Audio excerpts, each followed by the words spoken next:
Assalomu alaykum aziz teletomoshabinlar. Ko'rib turganingiz Milliy telekanalda MTV Show dasturining navbatdagi soni. Assalomu alaykum MTV Show ko'rsatuvining ashaddiy muxlislari. Qara.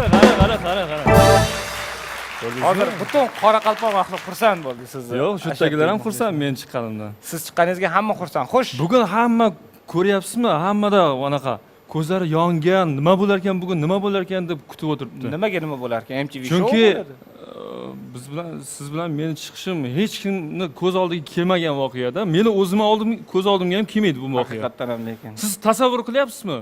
Piyozni ustiga shakarni sepib yeganni. Ha, haqiqatan ham qiyin bo'ladi bugun. Yo'q, bugun hammani yig'latamiz piyoz bilan yoki shakar bilan xursand qilamiz.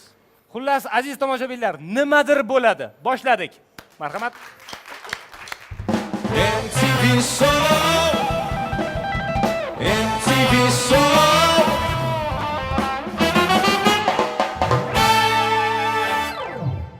Bugungi dasturimizda bizga hamrohlik qiladigan Barlos guruhiga dasturimiz boshida minnatdorchilik bildirib qo'yamiz, keyin yaxshi ishlashi uchun. Juda ham yaxshi narsa-da, mana shu telefon ixtiro qilingani. Nima uchun? Uyali telefon ixtiro qilindi, mana qancha og'irliklarimiz yengillashdi. Ha, bo'lmasam yugurib borib, yana yarim soat ketardi. Uni uyg'otib, tur deb. Lekin yomon tomonlari ham bor ekanda, har bitta ixtironi. Telefonning yomon tomonimi? Telefonning yaxshi tomoni og'ir yengil bo'ladi. Yomon tomoni oldin qanaqa edi? Bitta uyda telefon bo'lardi. Ha, uyga kirib kelishingiz bilan jiringlashni boshlasa, ko'tarmaymanmi, demak uyda yo'qman, bo'ldi. Ha? Telefon qilaversa, kimgadir aytasiz, olib uyda yo'q deb qo'yib qo'yadi, bo'ldi. Hozir qanaqa? Telefoningizga qo'ng'iroq qiladi, ko'tarmaysiz. Ketidan SMS yozadi, o'qimaysiz. Ochib qaraysiz, javob yozmaysiz. Uni ketdan yana yozadi, nimaga o'qib turibsan, menga javob bermayapsan deb. Chunki ikkita galochka ham chiqadi ko'rganingizdan keyin. Bekini bo'lmaydi, ko'ryapsizmi? Men o'yladimki, siz ana telefonni ziyon tomonlari, haligi antennalarmi, bir narsalarni aytsangiz kerak deb o'ylagandim. Lekin u tarafidan ham zo'r narsalar qilsa bo'ladi. Qochishga borib, polyotniga qo'yib qo'yasiz bo'ldi. Polyotniga qo'yib qo'yasiz bo'ldi, to'ppa-to'g'ri. Lekin yana nima, qanaqa ixtirolarning shunaqa zarari bor? Noto'g'ri tomonga ishlab ketishi mumkin. Masalan, mana bitta ixtiro shu gugurtni olsangiz, mana gugurtda foydali tomonlari juda ham ko'p. Xo'sh? Uni yoqasiz, gazlaringizni yoqsangiz bo'ladi, o'tin yoqsangiz bo'ladi. Endi hammaga kerak narsa, gugurtsiz bo'lmaydigan narsa-da. Lekin agar gugurt o'ylab topilmaganda, do'konda qaytimiga pul olishimiz mumkin edi, misol uchun. U ham bor. Gugurt olmasdan. Sizga ko'p gugurt beradimi deyman-da? Yo'q, menga ko'p saqich beradi. Lekin nimaga bular haqida aytib qoldingiz? Bugungi MTV Show ixtirolar haqidagi ko'rsatuv. Bugungi dasturimiz mehmonlari, iqtidorli ixtirochilarimizdan Gubkin nomidagi Rossiya neft va gaz universiteti Toshkent shahar filiali assistent o'qituvchisi To'raxo'jayev Said Akbar hamda Toshkent kimyo texnologiyalari instituti 3-bosqich katta ilmiy izlanuvchisi, 10 dan ziyod maqola va 50 dan ortiq tezislar muallifi Mahmudova Feruzaxon. Marhamat.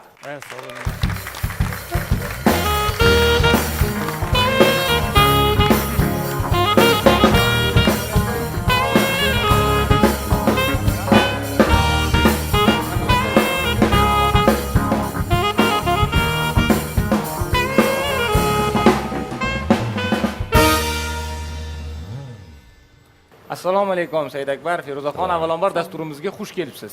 Rahmat. Assalomu alaykum, yaxshi keldinglarmi? Men bilmagan ekanman ixtirochi mehmonlarimiz ekanligini. Bo'lmasam liftda allaqachon biz gaplashib qo'ygan bo'lardik hammasini. Men bilmagan ekanman, bu dunyoda kimdir siz bilan liftda chiqqani bilan maqtanadi deb. Sizni bekordan bekor chaqirmadik bugungi ko'rsatuvimizga, to'g'rimi? To'g'risini aytsam, muharrirlarimiz sizlarni rosa maqtashdi. Juda ham iqtidorli ixtirochilar deb. Bizga endi hamma tushunadigan tilda chiroyli qilib tushuntirib bersangiz, nimalar ixtiro qilgansizlar? Umuman qanaqa yo'nalishlarni o'z ichiga oladi? Qaysi sohada ishlaysizlar? Avvalambor rahmat bizani taklif qilganingizni, ko'rsatuvingizni. Bizdagi yoshlarni juda ham ko'p hozir topish mumkin. Shulardan bittasi tariqasida biz o'zimiz misolimizda tushuntiradigan bo'lsak, Qashqadaryoda bilasizlar, Sho'rton gaz kimyo kompleksi mavjud. Ana shu yerda tabiiy gaz, O'zbekiston hududida mavjud bo'lgan tabiiy gaz asosida etan ajratib olib, u asosida polietilen ishlab chiqarish mavjud, hammaga ma'lum. Ana shu yerda asosiy mahsulotdan tashqari qo'shimcha mahsulotlar ham hosil bo'ladi bir qator. Bizning maqsadimiz shu aynan o'zini foydalanish sohasini topmagan shu qo'shimcha mahsulotlarni olib, ular asosida organik sintez deysiz, bizning yo'nalish shu yo'nalishimizga foydali bo'lgan bir qator mahsulotlarni, moddalarni ishlab chiqarishni o'z oldimizga maqsad qilib olgan edik va bu borada izlanishlar olib bormoqdamiz hozirgi kunda. Feruzaxon, rahmat sizga. Juda ham chiroyli tushuntirdingiz, juda ham ajoyib tushuntirdingiz, lekin men hech narsani tushunmadim. Shuning uchun hozir endi Saidakbar sizdan iltimos qilamiz. Nimalar qildik dedilar, tushuntirib bering bunda. Qani nimani iloji boricha harakat qilaman, albatta, gapingizni bo'ldim. Deylik, qanaqadir ishlab chiqarish. Ishlab chiqarishda qandoqdir proses ketyapti, deylik, jarayon. Va o'sha jarayondan qanaqadir chiqindilar chiqyapti. O'sha chiqindilarni qayta ishlash maqsad. Ya'ni birinchidan ekologik mutanosiblik kerak. Iqtisodiy jihatdan bir foydali narsa bo'lishi kerak. Shu maqsadda biz o'sha chiqindilarni qayta ishlash, o'shalarni deylik, ularning mavzulari bo'yicha o'sha etilen olish jarayonidagi chiqindilarni qayta ishlab, ulardan yana kerakli mahsulotlar, sifatli mahsulotlarni olish o'ylab texnologik jarayonlar o'ylab topildi. Men tomonidan esa deylik, mana ishlatilgan moy, motor moyi deylik. Har kim mashinasi bor hozirgi kunda, ikkitalab, uchtalab ham mashinalar bor. O'sha motor moyini har 5000, 10000 da almashtiriladi. Kim 20 mingda kilometr yurganida, ha. 2000larda ham bir shaharga o'xshasa, u 100 ming ham yuraveradi. Ha, Rangga o'xshasa taksist qachon almashtirsa. Shu almashtirganida u chiqindi. Uni nimadir qilish kerak. U chiqindilar yig'ilib bormoqda hozirgi kunda. Shularni qayta ishlatish meni mavzuyimda va meni yo'nalishimda. Shularni qayta ishlatish yo'lini, jarayonini, texnologik tuzilmasini ustozlarim yordamida o'ylab topdim. Demak, hozir gaz qazib chiqarishda paydo bo'ladigan qo'shimcha moddalardan polietilen ishlab chiqarishni siz? Yo'q, polietilen ishlab chiqarish jarayonida hosil bo'layotgan qo'shimcha mahsulotlarni maqsadli foydalanish va polietilen ishlab chiqarilayotgan jarayonda hosil bo'ladigan. Albatta, u qo'shimcha Shunda mahsulot. men tushunmadim, mashina moyini almashtirgan paytda chiqindi bo'lib qoladigan moyini yana boshqatdan ishlatsa bo'ladimi? Albatta, uni qaytadan regeneratsiya degan regeneratsiyalab, yana qaytadan moy sifatida ishlatsa bo'ladi, sifatli moy sifatida. Bu narsani lekin meni amakim ham o'ylab topgan, traktorchi amakim. Yo'q. Ha, olib to'g'ri traktorga qo'yib yuboraverardi. O'ylab ham topmagan. Mashinadagini traktorga qo'yadi. Mashinadagini traktorga qo'yadi. Zo'r ixtiro ekan. Shuni boru hammaga aytish kerak, hamma bilmasa kerak. Televizorda chiqib ayting buni aka. Yo'q. Demak, siz ishxonangizda kichkina uskunangiz bor, kim moy olib kelsa tozalab chiqarib berasiz. Bemalol. Boshliqlaringiz xabari bormi bunda? Xabari bor. Hamma xabari bor. Xabari bor. Ajoyib, zo'r gap bo'lishi mumkin emas. Demak, siz ishxonangizda kichkina polietilen chiqaradigan zavodchangiz bor? Yo'q. Sizda yo'q. Nimaga bularda nimadir bor, sizda yo'q? Menda ham bor, albatta, bularda ishxonalarda kichkina bir uskunalari bo'lsa, bizani mahsulotimiz uylarda bor. Yo'q. Mana hozir avtomobil sanoati, bizaniki ham o'sha avtomobilga bog'lab etadigan bo'lsam, sanoat rivojlangan sari metallarga ishlov berish jarayoni ham ortib boradi, tabiiy bu jarayon. Ana shu yerda biz o'sha haligi qo'shimcha mahsulotga bir qator kimyoviy reaksiyalar bilan o'zgarishlar olib borish natijasida azot tarkibida azot saqlovchi birikmalar hosil bo'ladi. To'rtlamchi ammoniy tuzlari deymiz. Ana shuni eritmalarini o'sha metalga ishlov berish jarayonlarida, ya'ni uni qirqish jarayonlari. Mana ko'zingiz oldingizga keltiradigan jarayon bo'lsa, o'sha biz olgan mahsulotni purkab turilsa, o'sha qirqilayotgan joyda temperatura berish ta'sirida u kengayishi, har xil metalli o'zgarishi mumkin. Xususiyatlari. Ana shu jarayonda metal sirt aktivlik xossasini u ushlab turadi bizlarni purkayotgan narsamiz va bundan tashqari metal bu havodagi kislorod, suv ta'sirida bilasizlar zanglaydi. Ya'ni korroziya deymiz fanda. Ana shu jarayonni bir muncha vaqtga uzoq sekinlashtiradi. Ya'ni ingibitor sifatida ham qo'llasa bo'ladi. Umrini uzaytiradi. Korroziya bo'lishini oldini oladi. Korroziya bo'lishini, zanglashini oldini oladi. Bitta jarayonda ikkita maqsadda foydalanyapmiz deb bu narsani o'zini. Bu bittagina olayotgan. Qarang, hozir ikkita yo'nalishlarni aytdilar. Bittasi metallar bilan bog'liq, ikkinchisi polietilen bilan bog'liq, ha? Lekin bular bitta yo'nalish aytdilar. Hozir o'zida ishxonalarda kichkina zavodlari bor. Kim biznesga ko'proq yaqinroq hozir? Endi kim oila boquvchisi? Uyida. Uni o'zingiz aytib qo'ya qoling, men Kimni hozir fandan ko'ra ko'proq biznes qiziqtiradi? Sizni Jenisbek, sizni. yo'q. Ha, siz hozir so'radingiz-ku. Traktorga qo'ysa bo'ladimi deb. Qarang, bu hammasi Meni ajoyib, bitta narsa unchalik tushunmayapman-da, chunki men maktab paytida ximiyadan yo biologiyadan unchalik yaxshi o'qidim deb ayta olmayman. Shuning uchun ham mana masalan siz aytayotgan narsalar unchalik tasavvur qila olmayapman. Shuni bir kuylab berishsinmi? Kuylab bersangiz bo'lmaydimi? Mozartning stiligami yo Beethovenning stilida aytib mana Uning qilsangiz. uchun konservatoriyaga kirishim kerak bo'lib qoladi. Qarang. Mayli, keyin tushunib olamiz yaxshi. Ixtirochilar, hozir aytib o'tdingiz, bunaqa iqtidorli yoshlar juda ham ko'p O'zbekistonda deb sizlar. Umuman barcha ixtirochilarni respublika miqyosida qanaqadir uyushmasimi, klubmi, umumiy tashkilot bormi sizlarda? Yig'ilib, hamma mana bunaqa narsani o'ylab topdim deb maqtanadigan joy.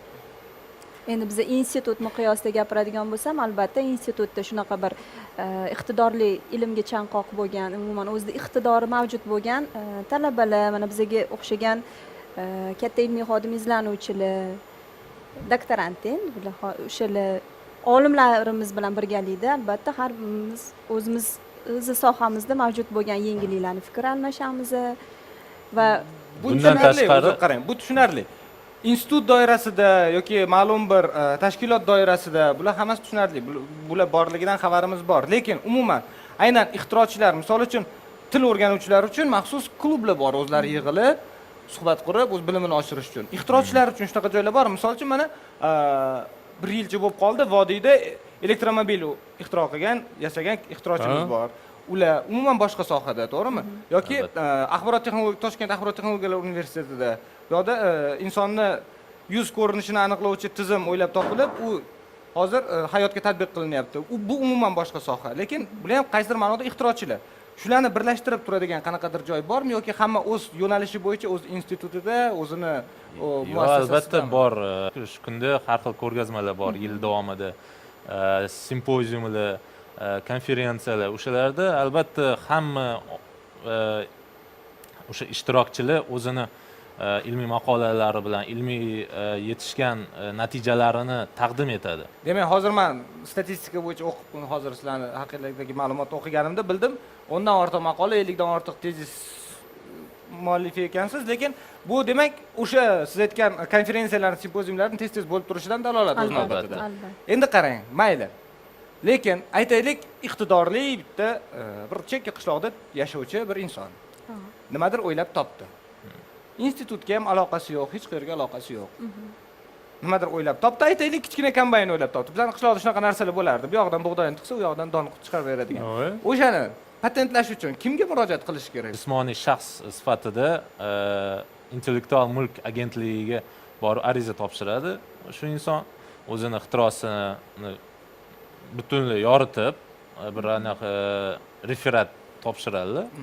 O'sha referatda formulalar bo'ladi, ya'ni texnologik o'sha shaklini, o'shani ko'rsatadi va ayrim bir muddat ichida hozirgi kunda 2 oy davomida formal ekspertiza va 3 yil davomida umumiy ekspertiza o'tib, ularga qo'llariga o'sha intellektual mulkni sohibliklari to'g'risida o'sha patent beriladi. Demak, bemalol alohida o'ylab topilgan narsalar ham patentlash shakar, meni bitta Firuzaga savolim bor edi. Bu yerda bir o'ylanib o'tiribman, qanaqa qilar ekan-ey buni. Men yoshlarga ham qiziq savol-da, masalan, bitta narsani quymaydi aytgan joyda pang etgan joyda.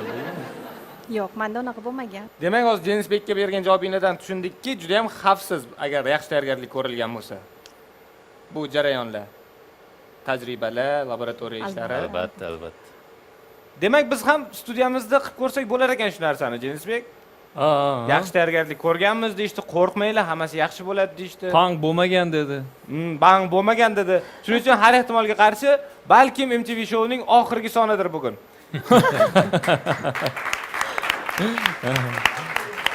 Balki MTV shouning oxirgi sonidir bugun, lekin bu tajriba shu narsaga arziydi azizlar. Hozir Feruzaxon hamda Saidakbar bizga bevosita nima bilan shug'ullanishayotganlarini ko'rsatib berishadi. Marhamat.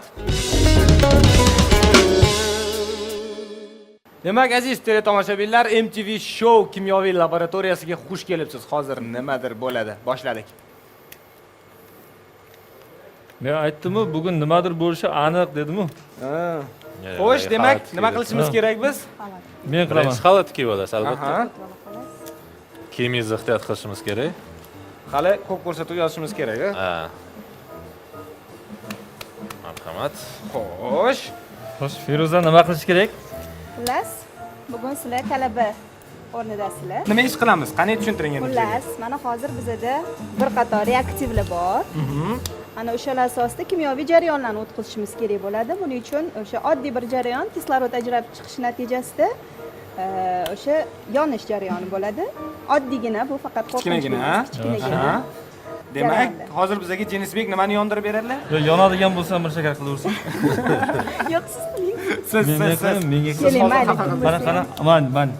Ozgina, ko'p so'ralmaydi. Demak, margansovkani solamiz. Qo'rqmasdan, Jenisbek qo'rqmang. Mana bu sulfat kislota, bilasizmi? Qanaqa? Kislota, yo'q. Bir 3-4 ta tomchi ustiga tomizasiz. Voy, bamu to'kilmayapti-yu. Ya'ni Qatirib ketyapti qo'lni. bo'ldi. Jenisbek ko'p quyib yubordingiz. Uydagilarga salom aytib qo'ying. Endi mana Ehtiyot bo'lasiz. olov yo'q joydan yonish reaksiyasini ketadi. Mana Oo! yonish reaksiyasi Issig'i bor ekan. Sizlar ham bor. Bu olovda Jenisbek issig'i bo'ladi. Qancha yonib turadi bu? to ichidagi paxtasi tugaguncha. Yonib turaveradi. Paxtani biz Bizga. etil spirti oddiygina hammada mavjud Spirti? spirt. Ana o'shani botirdik va bu yerga tashladik. Shu natijasida yonyapti. Keyingi reaksiyaga Kunimiz uchun. ikkalovinglar yordam berasizlar. Nima qilib Demak. xalaqit berib Men qo'ying. ketsam bo'ladi buni. Assalomu alaykum. Demak, mana bu suvga Aha. haligi margansovkamiz qani? O'sha margansovkani solib aralashtirib. Hammasinimi? Hammasi emas. Hammasi emas. O'zi solib bering. Qog'oz yo'qmikan? Bo'ldi mana. Endi aralashtirib rangini butunlay eriguncha aralashtiraverasiz. Demak, ungacha Gel. bizga gel kerak bo'ladi. Va? Oddiy kir yuvish vositasi. Oling. Qo'rqmang Jenisbek. Hop. Idish tovoq yuvish vositasi deymiz. Siz bilan ko'rsatuvimizni birinchi va oxirgi solib bo'ladi. Oling. Buni ichiga solamiz. Bu Bo'ldimi? silindrimizni. Bo'ladi. Ma'qul. Astalik bilan solamiz. Demak, buni quyamiz bu yoqqa.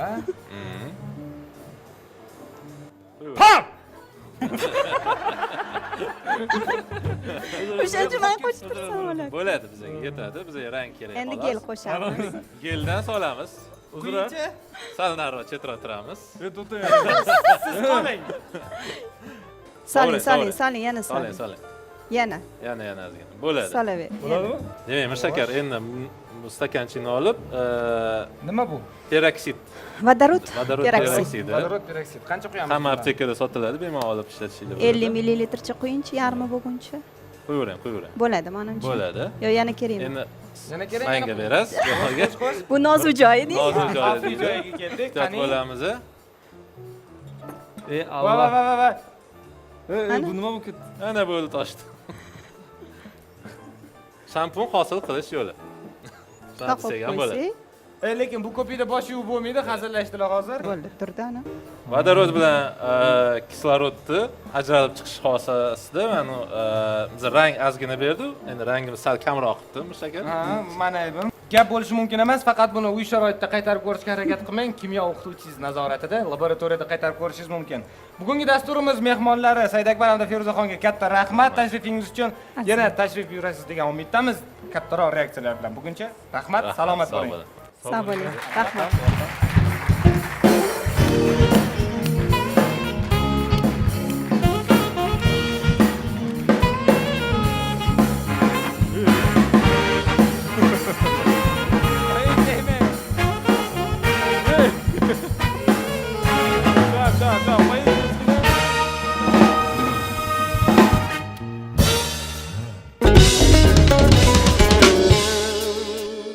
Bugungi dasturimiz mehmoni siz bitta so'zni aytib tugatguningizcha o'zini to'liq qo'shig'ini aytib tugatishi mumkin.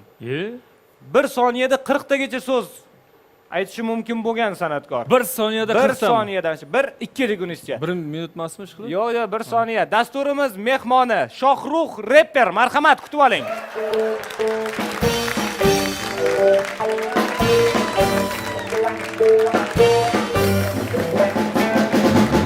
انت مولم واحنا منك بنقلم يلا انت مولم واحنا منك بنقلم Niskuit anavshu mani dadi kelling Niskuit anavshu mani dadi kelling Inta muallim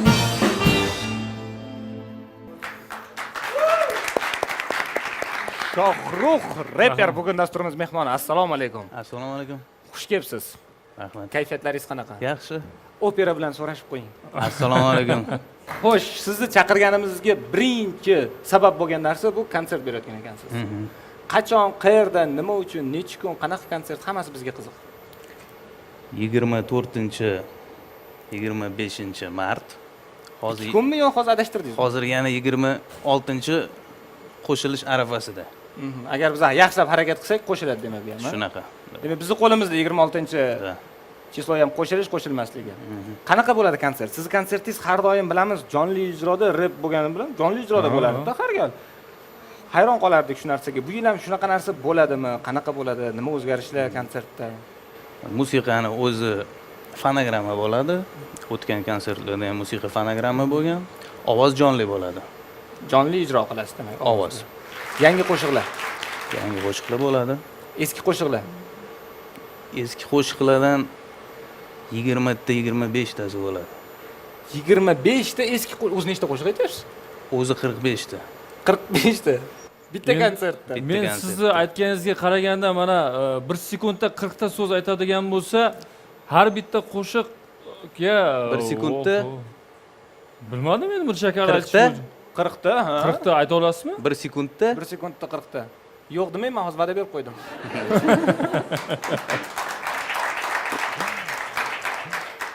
Shohrux ko'rsatib berishingiz unaqa majburiy bo'lmagan emas. lekin, Haydab ha? qo'yavering bo'ldi. Bo'lmagan ha?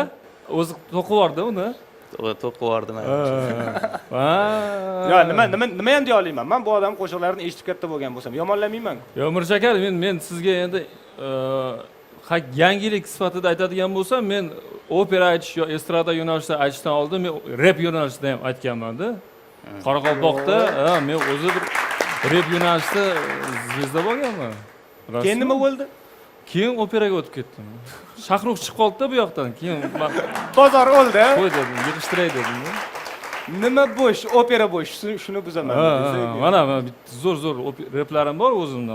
Haligacha esimdan ketmaydi. Qarekingning bandalari bizning olding jindilari turgan zati tindiradi, любой zati tindiradi. Yo, chiki jinslar. Ko'rdingizmi? Kiminina baktini, shinimina baktini, shaktini, shinimina bakt. Shunaqa til bilasizmi? U sizga emas edi-ku. Shunaqa narsalar qiziqaman-da men. Faqat opera bilan aytamayman. Va Shahrux ashulalarini ham eshitganman. Qaysini? Haligi Eslang. ukangiz bilan aytgan ashulangiz bor edi, kichkina ukangiz bilan. Sarvar. Ha. O keyin yana Yo, siz ashulani eslang. Sakrab ketmang. ashulanimi? Ashulani Shahzoda bilan aytgan ashulangiz. Jenisbekni o'ylamasdan paxta qo'yadigan odati bor hozir. Yo'q. Esimda edi, kelgandan keyin Qo'sh. ozgina nima bo'lib qoldim-da. Balandadanda, hayot ochiganda, keragi yo'q ekan, ana. Deb o'rsam nima bo'ladi? Men hayot achiganda deb yurardim. Hayot ochigandami bu? Achiganda emasmi? Ochiganda deb aytdingiz-ku, hayot och qolganda. Ochganda, ha. Endi Demak, Kimga qanaqa? kimga qanaqa? Hamma o'zidan kelib chiqib eshitadi buni. Hamma o'ziga yoqqan narsani eshitadi. Hamma o'ziga yetmayotgan narsani qidirib topadi qo'shiqdan. Ko'rdingizmi mana? mana Sizga yana bitta hammani qiziqtiradigan savol. Nimaga siz ko'rinmay qoldingiz? Mana shu Toshkentga kelishim bilan siz yo'q bo'lib qoldingiz. Toshkentga kelishingiz bilan 7 yil oldin edi. qayerdan keldingiz? Buxorodan. 7 yil oldin. Oxirgi konsertimdan keyin tanaffus oldim. Qancha? Tanaffusim cho'zilib ketdi, mana qancha bo'ldi. Qo'ng'iroq chalinmadi.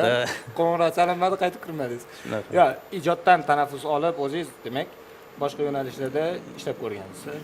Boshqa yo'nalishlarda o'qishga kirdim. sir bo'lmasa nima yo'nalish bo'yicha? Yuridiskida o'qidim. Ha? Undan oldin ham boshqa institut bor edi, uni ham tugatish kerak edi. Demak, ikkita oliy ma'lumotingiz bor hozir. Da.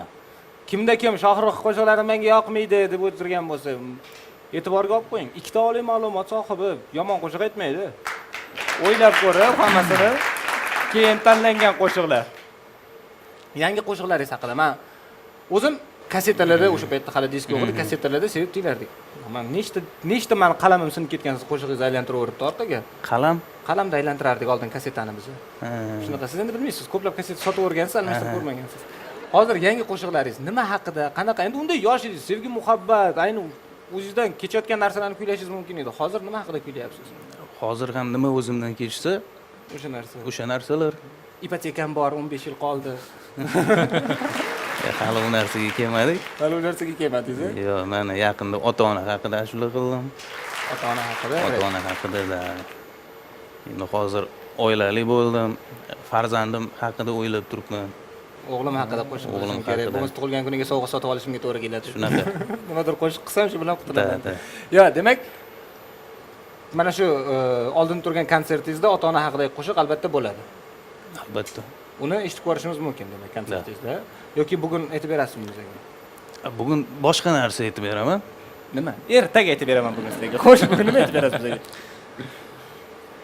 Hozir mana o'sha boya gapirdingiz, fonogramma haqida ko'p muhokama bo'lib yotibdi internetda. Albatta, juda ham ko'p muhokama bo'ldi. Nimaga Shohrux har doim jonli ijroda konsert berib yurgan odam birdaniga fonogramma orqali konsert beriladi deb yozib qo'ydi afishasiga degan gap. Chunki afishaga yozishimiz shart. Sababi musiqani o'zi kompyuter orqali berilsa, ovoz jonli bo'lgan taqdirda ham fonogramma yozilishi shart. Fonogramma hisoblanadi. Shunaqa qonun bor. Shunga qaramasdan har xil gap so'zlar yuribdi. Demak, siz birinchi shu qonun haqida bitta qo'shiq qilishingiz kerak. Men jonli aytaman, lekin baribir fonogramma haqida bor. Fonogramma haqida qo'shiq aytib bersa bo'ladi. Demak, sizdan fonogramma haqida. Men lekin kimdan sizdan kutmagandim fonogramma haqida qo'shiqni. Chunki fonogramma orqali tirikchilik qilib oilasini boqib yurgan odamlar bor. O'shalar minnatdorchilik tariqasida fonogrammaga qo'shiq bag'ishlasa bo'lardi-da. Siz har doim jonli aytib, bugun fonogrammaga qo'shiq bag'ishlabsiz, mayli, eshitib ko'ramiz, lekin baribir buni ham. Yaxshi qo'shiq chiqqan deb o'ylaymiz, umid qilamiz. Undan qarang endi. Nimaga siz shou biznes vakillari bilan ko'p ham yaqin munosabatda bo'lmaysiz? Ko'p shou biznes vakillari boshqa oliy o'quv yurtlarini bitirishgan. Men boshqa joyda o'qiganim sababli yon atrofim boshqa odamlar, shou biznes vakillari emas. Shuning uchun shu sabab kam ko'rishamiz, kam gaplashamiz. Demak, siz huquq sohasida o'qiganingiz uchun yoki iqtisodiyot yo'nalishida o'qiganingiz uchun ular bilan asosan. Bular irrigatsiyani bitirganlar o'zi ashula aytib yuraversin. Ular o'zini boshidan ekan hammasi demak. Tushunarli. Qarang, sizni reper sifatida juda ham yaxshi bilamiz. Siz O'zbekistonda rep yo'nalishida ilk ijod qilishni boshlagan odamlardan birisiz. Nima uchun keyinchalik rep unchalik yaxshi rivojlanmadi bizda? Siz borsiz, Shahriyot bor, yana kimni sanash mumkin? Nimaga to'xtab qoldi? Yoki bizga shunaqa tuyulyaptimi? Yoki qiyinmi shunaqa? Lekin bor-ku bir shakar. Oxirgi yillarda Mana Jinisbek ham to'xtatib qo'ydi. Mana oxirgi yillari nafaqat O'zbekistonda, balki dunyoda ozgina jimroq bo'lib qoldi. Oldinlari masalan Eminem yo 50 Cent ko'proq chiqardi. Hozir rep emas, ko'proq poproq yo'nalishga ketib qolyapti. Popsaga. Popsaga. Nimaga reperlar ham ko'p, lekin hozir oldingidek eshitmayapti-da odamlar. Katta bo'lib qoldik-a, yoshlar eshitmayapti. Men eshitardim lekin. Ya, menimcha yoshlar eshitishyapti, sizlar katta bo'lib qolgan bo'lsanglar. Katta bo'lib qoldik, lekin yoshlar eshitishyapti. Men hozirgacha eshitaman. Hozir 50 Cent Eminem dedingiz, Eminem ham qaytdi, u ham ijod qilyapti. Yaqinda qaytdi. Yaqinda. U ham ijod qilyapti. Nimaga bizda faqat Shohrux, Shahriyor rep deganda boshqa yana kim bor? Siz bilsangiz kerak. Bilmayman. Siz ham bilmaysiz.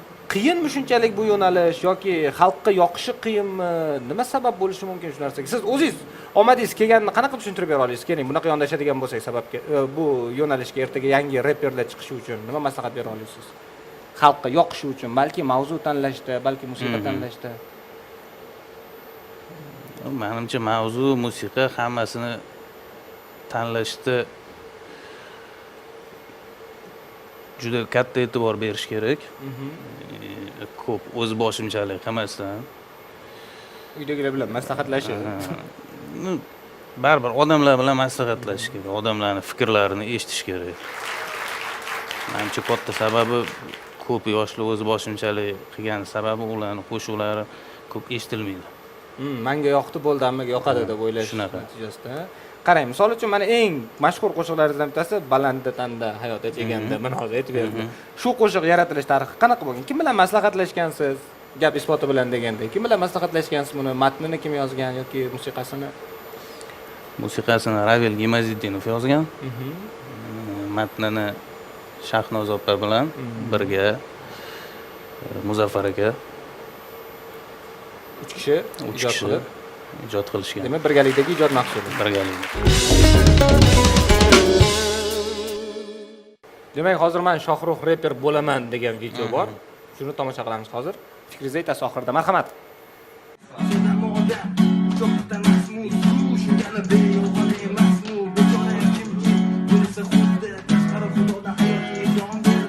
O'ylaymanki yetarli tushunish uchun insonning iste'dodini.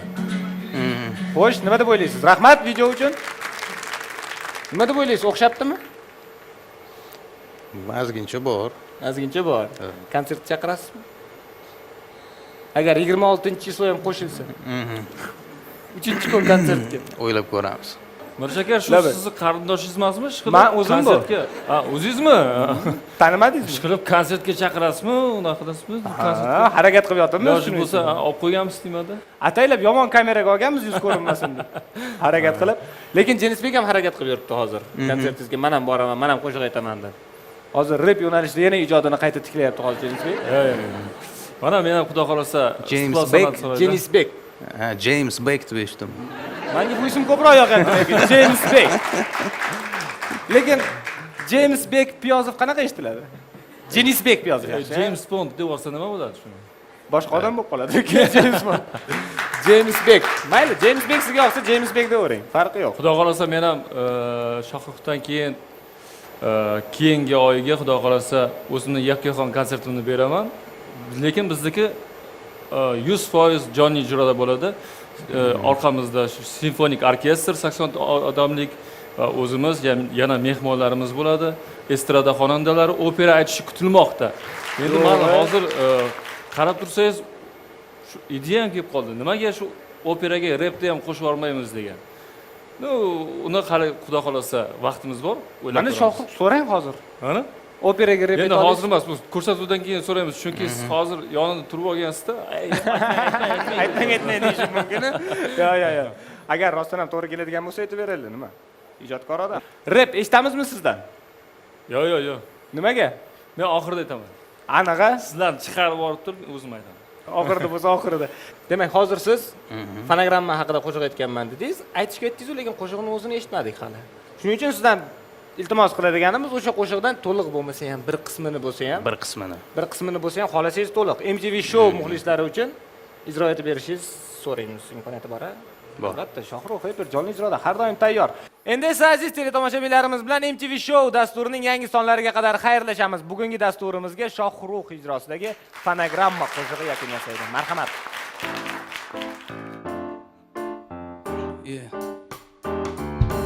Welcome everybody, ho, jama, hamma, hello. I got a cool number, call me baby. Ana cho'ntakda so'nggi seriali telefon, qo'lida mikrofon, biz gapiramiz. Talab qilinmagan mavzular ochiladi. Come the my select man. Ekranda hit parad, butun bor nazarini qarat. Vokaldan umuman xabari yo'q bo'lgan san'atkorlar. Rulets, ho, bravo, super. Yashasin avtotune, melodin, plagiatga harakat. Kimga keragi bor hozir jonli ijro, zalga hirgoyat. Yaxshi ijrochi asarning so'nggi bori ham ovoz yozganida kuylaydi xolos. Qarabsanki qo'shiq tayyor so'z, shuning bilan sahnada hozir mani tinglasin hamma. Mahorat ko'rsatgan artist fonogramma. Yeah.